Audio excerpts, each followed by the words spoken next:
Hello दोस्तों, स्वागत है आपका एक बार फिर से जीएस विद अजय में। ठीक है, तो दोस्तों हम आज से एक नई सीरीज जो है स्टार्ट करने वाले हैं। जैसे हमारी एमपी की सीरीज जो है लगातार चल रही है, क्योंकि उस पर रिस्पांस अच्छे आ रहे हैं हमें। तो अगर इस पर भी रिस्पांस अच्छे आते हैं, जो हम एक और नई सीरीज स्टार्ट कर रहे हैं, जिसका नाम है आयोग। जितने भी मध्य प्रदेश के या भारत के संवैधानिक और गैर संवैधानिक जितने भी आयोग हैं, ठीक है, वो सब हम चर्चा करेंगे और बहुत ही डीपली चर्चा करेंगे। क्योंकि दोस्तों आपको पता है कि इनसे जितने भी प्रश्न पूछे जा रहे हैं, वो बहुत ही शानदार, बहुत ही डीपली और एनालिटिकल पूछे जा रहे हैं। तो हम फैक्ट के साथ एनालिटिकल जो उनके व्यू हैं, वो भी सारे करने का प्रयास करेंगे। ठीक है, तो आपको पता ही है नियंत्रक एवं महालेखा जो परीक्षक है, केक जिसे कहते हैं, वह हमारा पार्ट है, हमारे संविधान का पार्ट है और एक संवैधानिक संस्था है। ये क्या करती है, इसके कार्य क्या है, संविधान में किस किस आर्टिकल में इसके बारे में बात की गई है, ये सारी चर्चा हम अच्छे से डीपली करेंगे। बस आपसे वही रिक्वेस्ट है कि प्लीज इस चैनल को ज्यादा से ज्यादा शेयर करें। कमेंट्स करके हमें जरूर बताएं सभी लोग कि हमारा पढ़ाया हुआ कैसा लगा, और पूरा अंत तक वीडियो देखें। अगर आपका रिस्पॉन्स अच्छा आता है तो हम इस सीरीज को कंटिन्यू रखेंगे और साथ ही साथ इसको जितना संभव हो सके उतना डीपली पढ़ने का प्रयास करेंगे। तो प्लीज दोस्तों आप ज्यादा से ज्यादा शेयर करें, लाइक करें, सब्सक्राइब करें। ओके, ये आपकी जिम्मेदारी है। ठीक है दोस्तों, तो स्टार्ट करते हैं हम। क्योंकि ये जो आयोग है दोस्तों, ये हमारी एमपीपीएससी प्री और मेंस दोनों में समान रूप से काम आएगा। इसलिए मैंने देखो पहले ही उसके बारे में लिख दिया है कि एमपीपीएससी जो प्री है और मेंस दोनों में समान रूप से फायदेमंद है। और असिस्टेंट प्रोफेसर की जो एग्जाम होने वाली है दिसंबर में, उसमें भी फायदेमंद है। व्यापम की जितनी एग्जाम्स आती हैं, यूपीएससी, एसएससी और जितने भी ऑल एग्जाम्स हैं जहां पॉलिटी सेक्शन पूछा जाता है, सभी में काम आने वाला है। ठीक है, और आपको पता है यूजीसी नेट और एक है सेट जो प्रत्येक स्टेट लेता है, वहां पर भी ये काम आएगा। ठीक है दोस्तों, तो करते हैं स्टार्ट।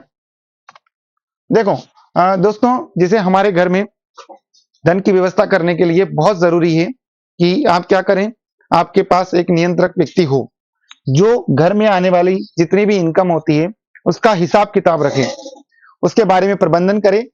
और अगर कहीं पर घर में पैसा बेमतलब खर्च हो रहा है या घर में ही पैसा कहाँ खर्च हो रहा है यह पता नहीं लगता है, तो उसकी जांच भी करें। इसी प्रकार से हमारा देश जो है दोस्तों, या किसी भी देश में धन की बहुत महत्वपूर्ण जरूरत होती है और उसी पर आर्थिक विकास, सामाजिक विकास, राजनीतिक विकास टिका होता है। तो जब हमारे पूरे विश्व में इस प्रकार धन की इतनी ज्यादा जरूरत होती है, उसकी आवश्यकताएं होती हैं, उसके विभिन्न आयाम होते हैं, तो ये भी जरूरी हो जाता है कि जो जनता का पैसा है और जो भारत सरकार का पैसा है उसका सही से नियंत्रण हो सके, उसका महालेखा परीक्षक हो सके, उसकी जांच हो सके। तभी हम बेहतर प्रबंधन कर पाएंगे, तभी हम हमारे देश के लिए बेहतर योजनाओं का निर्माण कर पाएंगे, प्लानिंग अच्छी कर पाएंगे, उनको अच्छे से इंप्लीमेंट कर पाएंगे। वो कब हो पाएगा, जब हमारे पास ऐसी कोई संस्था होगी जो धन का सही तरीके से इवैल्यूएशन करती हो। ठीक है, तो ऐसी एक संस्था है भारत में जिसका संविधान में उल्लेख किया गया है, उसका नाम है नियंत्रक एवं महालेखा परीक्षक। इंग्लिश में इसको केक कहते हैं, कंप्ट्रोलर एंड ऑडिटर जनरल। ठीक है, और ये पूरे भारत के लिए एक ही संस्था है दोस्तों। ठीक है, जिसका उल्लेख संविधान के आर्टिकल 148 में किया गया है, 148 में किया गया है। This mention in article 148 Indian constitution, in Indian constitution. Okay, then यहां नियंत्रक का मतलब क्या है? नियंत्रक का मतलब ये दोस्तों, सरकार के समस्त खर्चे पर निगरानी करना, ऐसा प्राधिकार रखना जो सरकार के वित्त पर नियंत्रण रखे। मतलब कि सरकार के जितने भी खर्चे हैं दोस्तों, जितने भी समस्त खर्चे होते हैं, चाहे वो कहीं पर भी करते हो, संचित निधि से निकाला हुआ पैसा जितना भी है, बजट के माध्यम से जितना भी पैसा निर्धारित किया गया है, जितने भी मंत्रालय या विभागों को जो पैसा दिया गया है, वो समस्त खर्चे, अनुदान मांगे कहां पर हुई, वो कहां पर लगी, उसका समस्त जांच करना, उसकी निगरानी रखना कि वो पैसा है जो सही जगह लगा है क्या, जैसे आपके माता पिता ने आपको 1,000 रुपए दिए खर्च करने के लिए कि जाइए अपनी स्टडी पर इसे खर्च करिए, पढ़ाई पर। वो व्यक्ति गया, उसने पढ़ाई पर केवल 500 रुपए खर्च करे और ऐसी सामान्य से किताबें लेके आ गया जिसका कोई ज्यादा एलिवेशन नहीं है, क्योंकि जो अच्छी किताबें होती है बहुत महंगी आती हैं वो। और 500 रुपए का वो उसने क्या कर लिया, अपने दोस्ती में, यारी में, मस्ती में खर्च कर दिया। ठीक है, वो सारा पैसा। तो अब जो पिताजी होंगे वो जांच करेंगे, उनका काम है कर्तव्य कि आपका जो 1,000 आपको दिया गया था वो केवल किताबें लाने के लिए, स्टडी के लिए दिया गया था, आपने वो पैसा सही जगह लगाया या नहीं लगाया, उसकी जांच करेंगे, उसकी निगरानी रखेंगे। आप जैसे ही 500 रुपए किताब लेने गए, पिताजी पीछे पड़ गए आपके, या किसी और के माध्यम से उन्होंने आपका पीछा करवाया, आपने किताबें ली, उन्होंने देखा, आप जैसे किताब लेके निकले उस दुकान पे वापस हो गए और पूछा कि बताइए कितने की लेके गया ये लड़का भी किताबें। दुकानदार ने बताया कि 500 की लेके गया है। चिंतित हो गए पिताजी और अपने रास्ते चल पड़े वापस, और देखा कि लड़का कहीं और जा रहा है, किसी के साथ गार्डन में बैठा हुआ है और मस्ती से अपने जो भी है शानो शौकत के साथ अपने शायरी सुनाते हुए मस्ती से खाना पीना खा रहा है किसी और दोस्तों के साथ। तो वो घर लौट आए, देख लिया, निगरानी रख ली उनने और निगरानी करी और पता लग गया कि पुत्र किस प्रकार की स्टडी कर रहा है, समझ में आ रहा है। बताइए फिर घर पर उस पर नियंत्रण कैसा किया जाएगा, आपको पता ही है। पहले पुत्र जब घर जाएगा तो पिताजी उसे देखेंगे, पूछेंगे किताबें ले आया, बच्चा बोले हाँ ले आया। कितने की लाया, उसने बोला 1,000 रुपए की। पिताजी ने अपना जूता निकाला और उस पर इतना भयानक नियंत्रण किया कि वह जिंदगी में याद रखेगा कि ऐसा नियंत्रण तो कभी नहीं हुआ होगा। ऐसा नियंत्रण किया पिताजी ने। ठीक है, तो ऐसा एक नियंत्रण एवं महालेखा परीक्षक भी इसी प्रकार की गतिविधि करता है, परंतु दुर्भाग्य है कि वह अपना जूता नहीं निकाल सकता, केवल परामर्श दे सकता है। ठीक है, बातें करते हैं। महालेखा परीक्षक का अर्थ है संसद द्वारा आवंटित जो धन है उसकी देखरेख करना। जैसे शिक्षा मंत्रालय को आवंटित किया 1,000 करोड़ रुपए, स्वास्थ्य मंत्रालय को आवंटित किया 10,000 करोड़ रुपए, तो ये देखेगा बेचारा कि जिस संसद ने जो आवंटित किया है पैसा, सरकारी जो धन है, उसका सही से पालन किया कि नहीं किया, कि सारा जो स्वास्थ्य मंत्री खुद के स्वास्थ्य पर खर्च करने लग गया, शिक्षा है जो अपने ही घर की शिक्षा पर खर्च करने लग गया, ऐसा तो नहीं है कि समाज में उसने कुछ किया है। तो इसकी देखरेख करेगा वो, और साथ ही ये भी डिसाइड करेगा कि मितव्ययिता, इसको बोलते हैं इकोनॉमी, अर्थात मितव्ययिता का मतलब है कि वह अपना जो पैसा है, जो सरकार का पैसा है, जो सरकारी धन है, अर्थात जो जनता का पैसा है, वह जनता के लिए ही खर्च हुआ है। वहां पर 1,000 करोड़ रुपए खर्च होना चाहिए थे, या केवल 500 में भी काम चल जाता और बेहतर काम हो सकता था।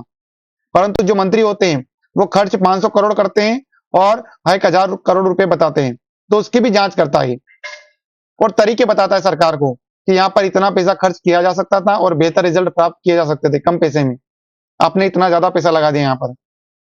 ठीक है, तो उसके भी तरीके बताता है, उस पर नियंत्रण भी करता है और संसद को राय भी देता है, मंत्रियों को वगैरह को। ठीक है, भारत में नियंत्रक एवं महालेखा परीक्षक केवल लेखा परीक्षा का कार्य करता है, न कि नियंत्रक का।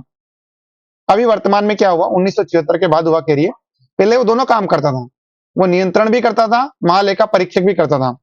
मतलब कि ये पैसा कहां पर खर्च होना है ये भी डिसाइड करता था सभी मंत्रालयों में। लेकिन अब केवल क्या करता है, पोस्टमार्टम करता है।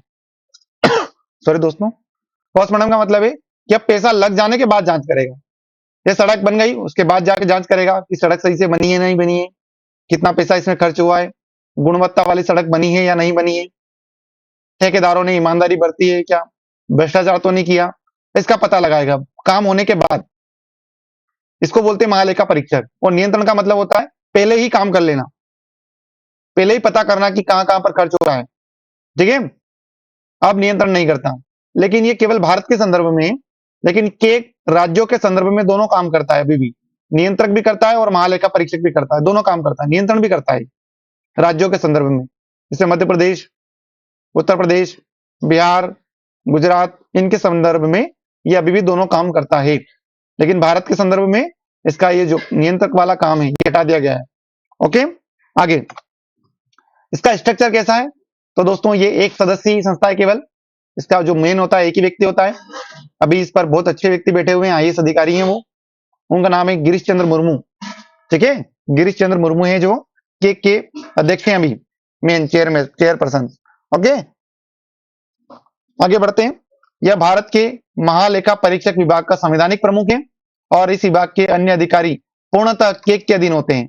जो भी इसमें काम करने वाले जितने भी अधिकारी हैं वह ये जो है ना केक नियंत्रक है महालेखा परीक्षक, इसके अधीन ही काम करते हैं सारे लोग, इसी के रेमो कॉलम पर चलते हैं, इसी के कहने पर चलते हैं और इसी की सहमति से अपना काम संचालित करते हैं।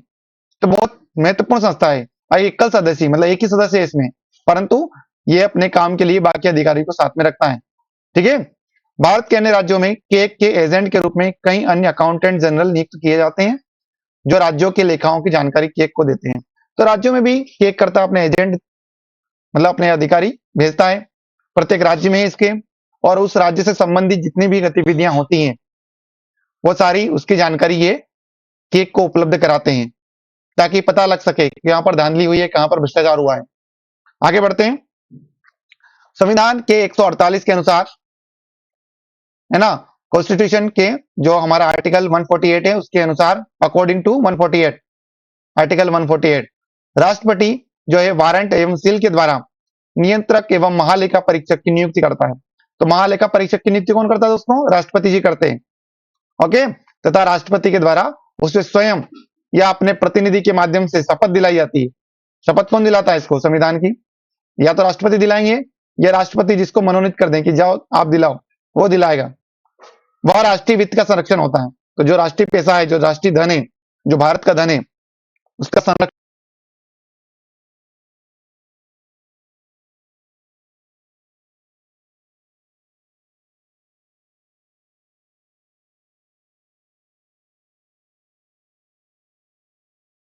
कितना है? 65 वर्ष है। तो 6 वर्ष, या तो उसका कार्यकाल 6 वर्ष का रहेगा या उसने 65 वर्ष की आयु उम्र पूरी कर ली हो तब रहेगा, उसके बाद नहीं रह सकता। ठीक है, इन दोनों में जो पहले पूरा कर लिया हो। पद मुक्ति मतलब अपने पद से वह कब मुक्त हो जाएगा, तो ये बात की गई है आर्टिकल 148 में। तो आर्टिकल 148 में उसे नियुक्ति की भी बात की गई है और पद से हटाने की भी बात की गई, दोनों बातें की गई। केक को अपने पद से उसी तरीके से या उन्हीं आधारों से हटाया जा सकता है जिस प्रकार से उच्चतम न्यायालय के न्यायाधीश को, तो जिस प्रकार से हम जो सुप्रीम कोर्ट है उसके न्यायाधीशों को हटाते हैं, उसी प्रकार से इसको हटाया जाता है, इनको हटाया जाता है केक के अधिकारी को। ओके, लेकिन बात सोचने वाली बात ये कि स्टेटमेंट अगर वो देगा कि जो किस आर्टिकल के तहत जो केक होता है उसकी पद मुक्ति हो सकती है, हटाया जा सकता है, तो वह आर्टिकल 148 किस, और अगर वो उच्चतम न्यायालय के न्यायाधीश लिखा हुआ है वो लिखेगा उच्चतम न्यायालय के मुख्य न्यायाधीश, तो वो गलत हो जाएगा स्टेटमेंट। तो मुख्य न्यायाधीश नहीं, केवल न्यायाधीश को जिस प्रकार से हटाते हैं अन्य न्यायाधीशों को, उसी प्रकार से हटाया जा सकेगा। केक का वेतन जो उच्चतम न्यायालय के न्यायाधीश होते हैं उन्हीं के वेतन के बराबर इनका वेतन होता है। ओके, केक के जो पेंशन एवं भत्ते होते हैं वो भारत की जो संचित निधि है उस पर भारित होते हैं, और ये भारत की जो अनुसूची 2 है उसमें बात कही गई है ना, अनुसूची 2 में जितने भी वेतन और पेंशन मिलेंगे भारत सरकार के अधिकारी, राष्ट्रपति, उपराष्ट्रपति, उनके बारे में बात की गई है। और संचित निधि का उल्लेख कहां पर है? आर्टिकल 266, आर्टिकल 266 में, ठीक है, 66 फर्स्ट क्लॉज में ये बात की गई है कि इनके पैसे जो पेंशन और भत्ते हैं वो केक के दिए जाएंगे, भारित होते हैं, तथा केक से अवकाश प्राप्ति के पश्चात कोई भी सरकारी पद धारण नहीं कर सकता। लेकिन जिससे पद की ये हट गया पद से अपने 65 साल के बाद या 6 साल पूरे होने के बाद, ये भारत सरकार में किसी भी पद पर नियुक्त नहीं हो सकता। ओके, आगे सेवा शर्तें क्या है? तो संविधान की जो तीसरी अनुसूची है उसमें नियंत्रक एवं महालेखा परीक्षक के वेतन का उल्लेख भी किया गया है। ओके, सेवा शर्तें, सॉरी, सेवा शर्तें की बात की गई है ना, सेवा शर्तें की बात की गई है, लेकिन जो वेतन वगैरह मिलेगा वो तो सेकंड क्लॉज में, पैसे पहले पैसे लेते हैं बाद में काम करते हैं लोग, लेकिन शर्तें कहां पर रखी है? वो तीसरी अनुसूची में रखी गई है शर्त। ठीक है, 7वें वेतन आयोग के अनुसार, 7वां वेतन आयोग कब? 2018 में उनका वेतन कितना हो गया है? 2,50,000 प्रति माह कर दिया गया है, पहले कम था, अब 2.5 लाख रुपए पर मंथ सैलरी इनकी, जो समय समय पर संसद द्वारा निर्धारित होता है। तो संसद ही निर्धारित करती है इनकी सैलरी। ये कितनी मिलनी चाहिए। नियंत्रक एवं महालेखा परीक्षक का जो वेतन है उच्चतम न्यायालय के न्यायाधीशों के वेतन के समान होता है, तो बात कर चुके हम। बढ़ते हैं आगे। नियंत्रक एवं महालेखा परीक्षक तथा उसके सभी प्रशासनिक खर्ची जितने भी खर्च होते हैं, जिसमें सभी प्रकार के वेतन एवं भत्ते और पेंशन शामिल है, वो सभी भारत की किससे संचित निधि पर भारित है। भारत की संचित निधि आर्टिकल 266 फर्स्ट क्लॉज में, वहां से पैसा खर्च होगा सारा, जो भी इनके खर्चे होते हैं, जितना भी ये काम वगैरह करते हैं वो सारा, और इनकी सैलरी भी, ठीक है, और इनकी पेंशन भी। यह उल्लेख कहां पर किया गया है? यह उल्लेख किया गया है अनुच्छेद 148 में, आर्टिकल 148 में। ओके, तो दोस्तों कितनी बातें, पेंशन की बातें, नियुक्ति की बातें, पद से विमुक्त होने की बातें, तीनों ही बातें आर्टिकल 148 में की गई है, जो कि ज्यादा बहुत सारे आर्टिकल इनके बारे में नहीं है, ठीक है। संसद के द्वारा नियंत्रक एवं महालेखा परीक्षक की सेवा शर्तों से संबंधित विधि का निर्माण, जितना भी कानून का निर्माण है इनकी सेवा शर्तें निर्धारित करने के लिए कब किया गया? 1971 में एक कानून बनाया गया इनके लिए, ठीक है, जिसके अनुसार नियंत्रक एवं महालेखा परीक्षक के वेतन व भत्तों का निर्धारण किया जाता है। इस जो ये कानून बना गया इसके अनुसार ही किया जाता है। संसद ने जो विधि बनाई, कब बनाई? 1971 में। ये भी देखो इंपोर्टेंट बातें हैं, ये आपको आम किताबों में नहीं मिलेगा, ठीक है। विधि का निर्माण 1971 में किया गया, के लिए जो वेतन और शर्तें हैं वो सारी बातें। आगे, संसदीय विधि के अनुसार वर्ष 1976 1976 में नियंत्रक एवं महालेखा परीक्षक को लेखांकन के कार्य से मुक्त कर दिया गया है। तो मैंने बोला था ना शुरुआत में कि 1976 में क्या किया गया, अब केवल ये बेचारा क्या कर सकता है, लेखा परीक्षक नियंत्रण नहीं कर सकता, जिसे लेखांकन कहते हैं, उस काम से इसको मुक्त कर दिया बेचारे को। अब नियुक्ति पर विवाद कौन कौन सा है? विवाद मतलब कौन सा झगड़ा है, ठीक है। तो केक के रूप में शशिकांत शर्मा, एक केक के जो अधिकारी रहे शशिकांत शर्मा की नियुक्ति पर एक याचिका दाखिल की गई और कहा गया कि इनकी नियुक्ति अवैध है। किसके बारे में? शशिकांत शर्मा के बारे में, क्योंकि वे रक्षा मंत्रालय के एक पद पर हैं, जो कि एक निर्णय लेने वाली संस्था है। तो पहले ही बात हो चुकी है कि जब वो ऑलरेडी किसी और अन्य मंत्रालय में अपने काम करते थे और उनको फिर केक का प्रमुख बना दिया गया, क्योंकि पहले रक्षा मंत्रालय के अधीन थे, तो रक्षा मंत्रालय सरकार के अधीन काम करता है, तो वो तो सरकार की नीतियों से बायस्ड होंगे, फिर वो स्वतंत्र होकर के अपना काम नहीं कर सकेंगे। कौन? शशिकांत शर्मा। इसलिए इन पर बहुत बड़ा विवाद हुआ था शशिकांत शर्मा की नियुक्ति पर, क्योंकि बात यही हो चुकी ना कि कोई व्यक्ति बायस्ड नहीं होना चाहिए, तभी वह स्वतंत्र रूप से काम कर पाएगा, सरकार के हाँ में हाँ नहीं मिलाएगा, ठीक है। बढ़ते हैं आगे। केक का कार्य क्या है? सरकारी विभागों को ऑडिट करना, उनकी परीक्षा करना कि उन्हें अपना पैसा सही जगह खर्च किया है या नहीं किया है। एक व्यक्ति स्वयं कैसे अपने विभाग का ऑडिट कर सकता है? ये तो बहुत बड़ी बात है। जब सरकार का काम ही है कि वह ऑडिट करेगा, और जब वह पहले दूसरे मंत्रालय में काम करता था तो वह अपने ही मंत्रालय की जांच कैसे करेगा? जैसे रक्षा मंत्रालय में काम करता था मान लीजिए, और वहां भ्रष्टाचार हुआ है और उसकी जांच करना है, और उसी को उसका केक का अधिकारी बना दिया गया, केक का प्रमुख बना दिया गया है, तो बताइए वह कैसे कर पाएगा? अपने विभाग की जांच कैसे करेगा? क्योंकि वह उसका ही प्रमुख था। और अगर मान लीजिए करेगा तो वह तो उसे क्लियरेंस दे देगा ना कि यहाँ पर तो कोई भ्रष्टाचार हुआ ही नहीं है, जबकि हुआ था। जैसे फॉर एग्जाम्पल ऑडिट हुआ था एक अगस्टा वेस्टलैंड मामला, वह रक्षा मंत्रालय से संबंध रखता था, और यहाँ पर बहुत बड़े मात्रा में क्या हुआ था? भ्रष्टाचार हुआ था, और इसके प्रमुख थे शशिकांत जी। तो बताओ वो करेंगे क्या? ठीक से नहीं करेंगे, क्लियरेंस दे दिया गया, ठीक है। अब एक और इनके कार्य बात करते हैं, इनके कार्य कौन कौन से हैं। तो इनके कार्य और शक्तियों के बारे में आर्टिकल जो है 149 संविधान के अनुच्छेद 149 में बात की गई है इनके कार्यों के बारे में। नियंत्रक एवं महालेखा परीक्षक के बारे में संक्षिप्त में इनके कार्य बताए गए, और कहां पर है? संसदीय अधिनियम 1971 में भी इसका उल्लेख किया गया है इनके कार्यों का। संसदीय अधिनियम 1971, वेतन, भत्ते, पेंशन, सेवा शर्तें, और कौन से इनके कार्य कहां पर है? संसदीय अधिनियम 1971 में भी इनके कार्यों को बताया गया है, दो जगह बताया गया है।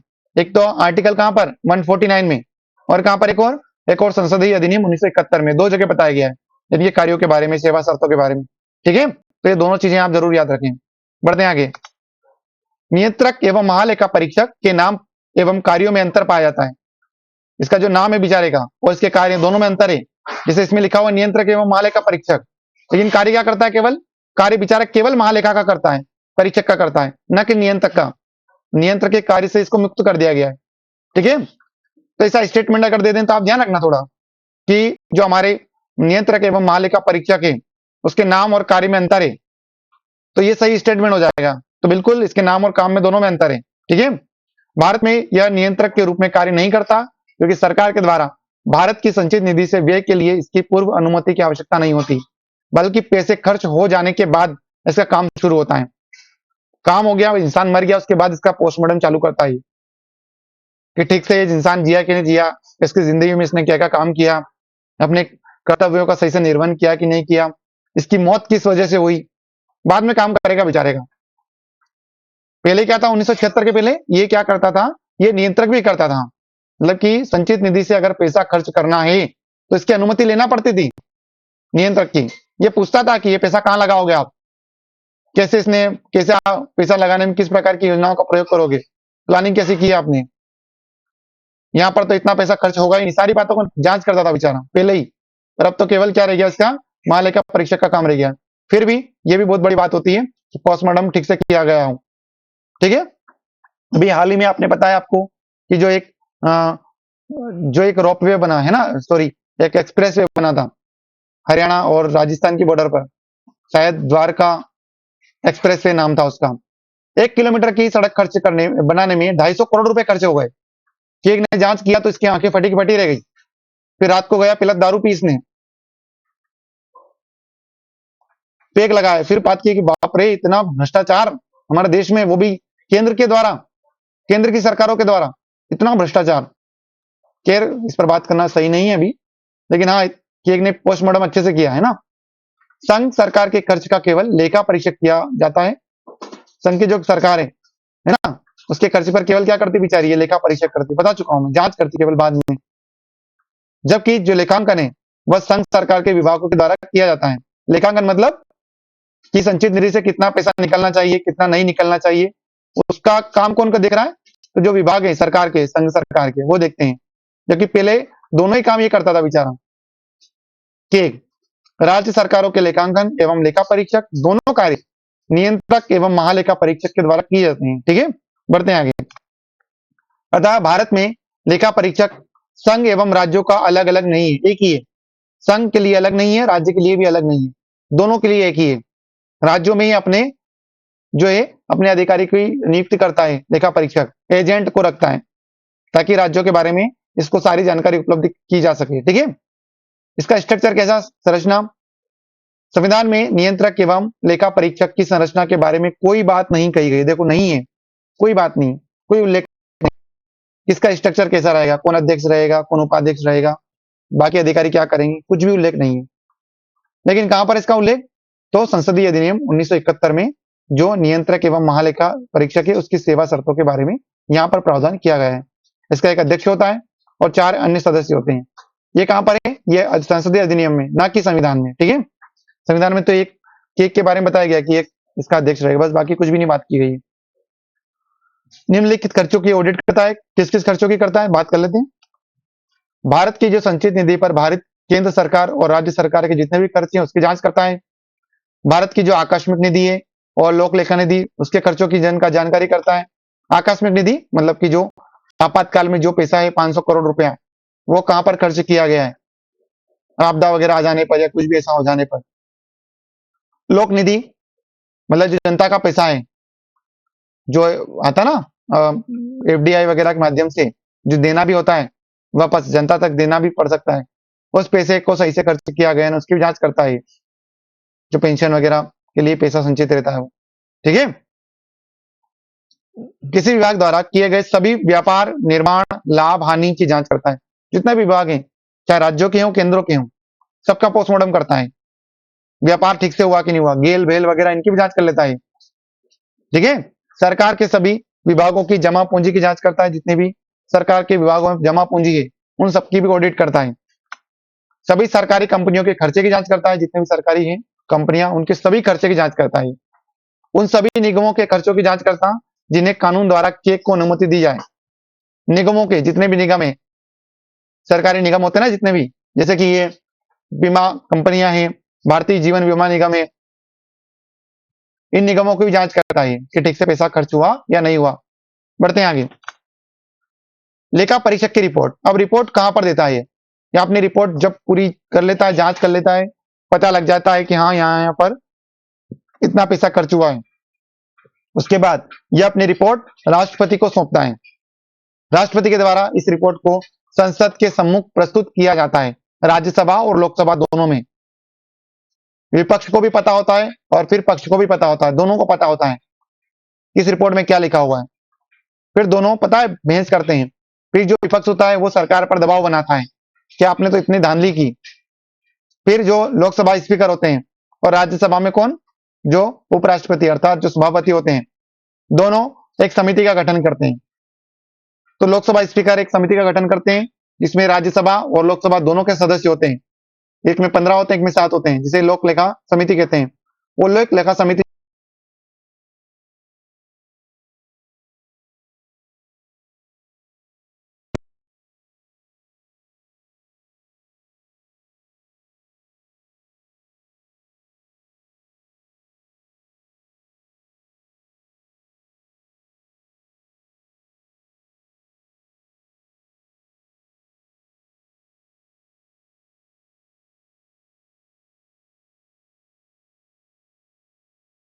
उसकी ये राज्यपाल को सौंपेगा।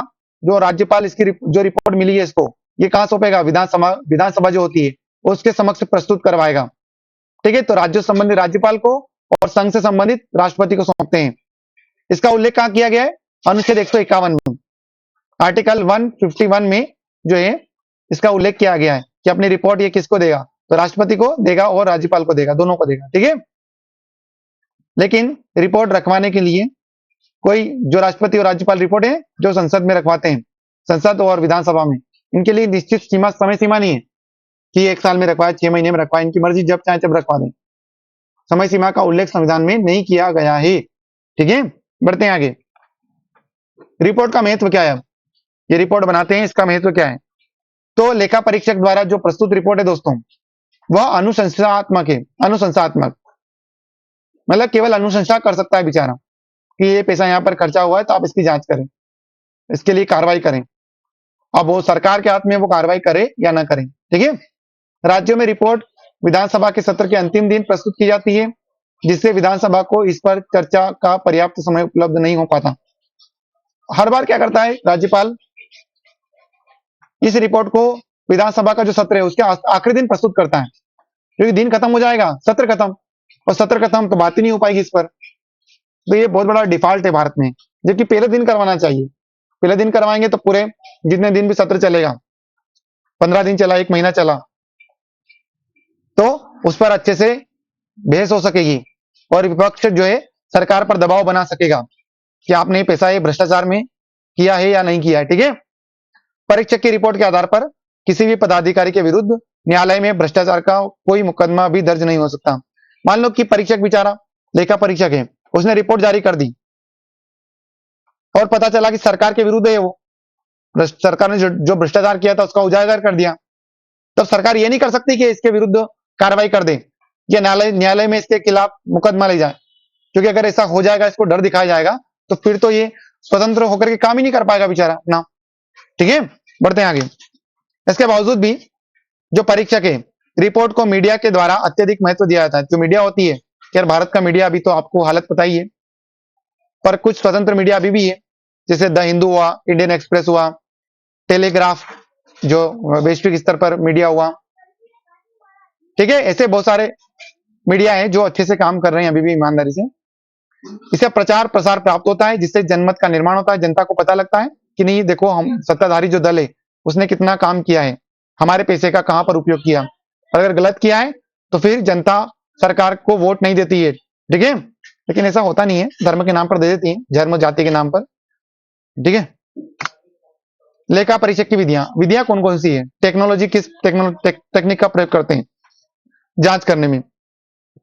लेखा परीक्षण के अंतर्गत निष्पादन परीक्षण किया जाता है। निष्पादन मतलब काम होने के बाद, जिसके द्वारा यह जांच की जाती है कि सरकार द्वारा खर्च राशि का कितना व्यवहारिक लाभ मिला है, मतलब कि वास्तविक खर्च हुआ है या नहीं हुआ है, और जितनी बात ये बता रहे हैं कि 1000 करोड़ रुपए खर्च हुआ है, उतना हुआ भी है या नहीं हुआ। ठीक है, ये सारी बातें होती हैं। इसके अतिरिक्त वैधानिक परीक्षण भी होता है, मतलब कानूनी तरीके से उसकी जांच की जाती है, जिसमें यह देखा जाता है कि पैसा जिस मद के लिए दिया गया है उसी मद में खर्च किया गया है या नहीं किया गया, और मित व्ययता बढ़ती गई या नहीं बढ़ती गई, मतलब कि जहां लगना था 500 रुपए वहां 1000 रुपए लगा के बैठे हो, ऐसा तो नहीं है। इसकी भी जांच की जाती है, क्योंकि ये फिजूल खर्ची में आता है। पता चला 500 रुपए खर्च हुआ है, 500 रुपए नाश्ता पानी में लगा दिया आपने, जबकि उससे दूसरा काम हो सकता था। इसकी भी जांच करता है लेखा परीक्षक। ठीक है, अगला लेखांकन अर्थात अकाउंटिंग, कार्यपालिका से संबंधित कार्य, कार्यपालिका। ठीक है, ये पूछा जा सकता है कि अकाउंटिंग है वो संसद की किस शाखा से संबंधित है, तो वह कार्यपालिका से संबंधित है। ठीक है, ना कि विधायिका से। किससे? कार्यपालिका से। विभाग अपने खर्चों की गणना स्वयं करता है वह, और यह एक अर्ध संसदीय कार्य है। ठीक है, ऑडिटिंग जो है ये एक अर्ध संसदीय कार्य है। संसद समस्त धन का आवंटन देश की संसद करती है, अतः केक को देखने का यह अधिकार है कि जो धन व्यय हुआ है वह कहां और कैसे हुआ है। इसी सिद्धांत पर भारत में 1976 में लेखांकन तथा लेखा परीक्षक का कार्य अलग अलग कर दिया गया। अब केवल वो बेचारा परीक्षण करता है, ना कि लेखांकन। पहले नियंत्रण भी करता था। ठीक, खैर अभी ये भी कार्य अगर सही से कर ले तो भी काम हो जाएगा। आगे, लेखांकन का कार्य मंत्रालय विभाग द्वारा स्वयं किया जाता है, जबकि लेखा परीक्षक का कार्य नियंत्रक एवं महालेखा परीक्षक द्वारा करते हैं। मैंने बता चुका हूं कि मंत्रालय और जितने विभाग हैं वो अपने स्तर पर लेखांकन करते हैं, मतलब कि पैसा वे खर्च करना कहां कहां पर ये खुद डिसाइड करते हैं और संस्कृत निधि से निकाल लेते हैं। लेकिन उसका परीक्षण कौन करता है? होने के बाद काम वो करते हैं केग। परंतु अब भी केग के पास यह अधिकार है कि वह लेखांकन के तरीके निर्धारित करता है। तरीके तो यही निर्धारित करता है जिससे देश में लेखांकन के जो नियम है में एक रूपता आ सके, बस नियम ये बनाता है। बाकी जो जांच वो करवा लेते हैं, सॉरी अब वो नियंत्रण वो रखते हैं मंत्रालय और विभाग, लेकिन पोस्टमार्टम यही करेगा। ठीक है, तो दोस्तों आज के लिए यहां तक। उम्मीद है आपको पसंद आएगा। केक की अगला जो लेक्चर है आपके सामने जल्दी प्रस्तुत किया जाएगा, जो बहुत ही शानदार हो सकता है, और ये कंटेंट बहुत शानदार है दोस्तों। प्लीज आप इसको लाइक करें, शेयर करें, सब्सक्राइब करें, और इन सब में कमेंट करके भी जरूर बताएं कि हमारा पढ़ाया हुआ हमारा कंटेंट आपको कैसा लगा। उम्मीद है आपको पसंद आएगा। ईश्वर आप सभी लोगों को सफल बनाए, आप हमेशा स्वस्थ रहें, मस्त रहें और जीवन में तरक्की करें। मिलते हैं अगले लेक्चर में। ठीक है, तब तक के लिए नमस्कार।